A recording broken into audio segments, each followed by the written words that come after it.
Hi friends, welcome to Dava Cook and Health Tips. Today நம்ம பார்க்க போகிற recipe ரவை வச்சு ஒரு ஸ்வீட் ரெசிபி தான் பார்க்க போகிறோம். வாங்க எப்படி பண்ணுறதுன்னு பார்ப்போம். ஒரு கப் சீனி, ஒரு கப் ரவை எடுத்திருக்கேன். பாதாம் குட்டி குட்டியாக கட் பண்ணி வச்சுருக்கேன். உலர் திராட்சை எடுத்திருக்கேன்.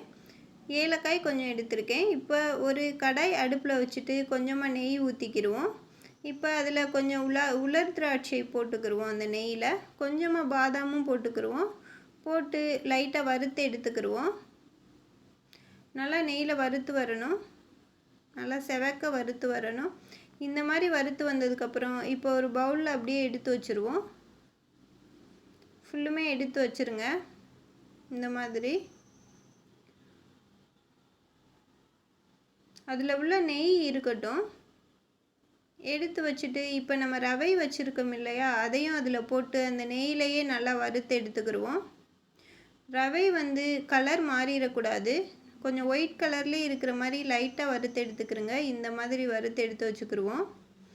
ஒரு பவுலில் போட்டு வச்சுருவோம். அப்படியே அதிலே வச்சா கலர் மாறிடும். இப்போ ஒரு கடாய் வச்சுட்டு அதில் கொஞ்சமாக தண்ணி ஊற்றிக்கிடுவோம். இப்போ ஒரு 1/4 ஸ்பூன் ஏலக்காய் போட்டுக்கிறேன். இப்போ ஒரு 1/4 ஸ்பூன் உப்பு போட்டுக்கிறேன். இப்போ நல்லா மிக்ஸ் பண்ணி விட்டுருவோம். இப்போ ஒரு கொதி வரட்டும். வந்ததுக்கப்புறம் நம்ம நெய்யில் வறுத்து வச்சுருக்க ரவையை போட்டுருவோம். ரவையை போட்டு கையை எடுக்காமல் நல்லா மிக்ஸ் பண்ணிக்கிட்டே இருக்கணும், இல்லைன்னா கட்டி வந்துடும். இந்த மாதிரி கையை எடுக்காமல் நல்லா மிக்ஸ் பண்ணிக்கிட்டே இருங்க. இப்படி நல்லா மிக்ஸ் பண்ணிடுங்க. ரவையெல்லாம் நல்லா வெந்து வந்துருச்சு. இப்படி ரவை வெந்து வந்ததுக்கப்புறம் நம்ம சுகர் ஆட் பண்ணிக்கிடுவோம். இப்போ நான் 1 கப் சுகர் ஆட் பண்ணிக்கிறேன். ஆட் பண்ணி அதையும் நல்லா மிக்ஸ் பண்ணி விட்டுக்கிறேன்.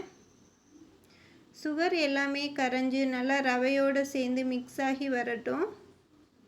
இது மாதிரி நல்லா மிக்ஸ் ஆயிடுச்சு. இப்போ 1 ஸ்பூன் நெய் ஊற்றிக்கிறேன். ஊற்றி அதையும் நல்லா மிக்ஸ் பண்ணிக்கிறேன். நல்லா மிக்ஸ் பண்ணதுக்கப்புறம் இப்போ மறுபடியும் 1 ஸ்பூன் நெய் ஊற்றிக்கிடுவோம்.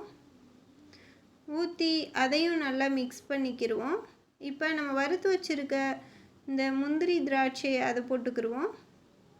போட்டு நல்லா மிக்ஸ் பண்ணிக்கிடுவோம். நீங்கள் முந்திரி இருந்தால் முந்திரி போட்டுக்கிறங்க. என்கிட்ட முந்திரி இல்லாதனால நான் பாதாம் போட்டிருக்கேன்.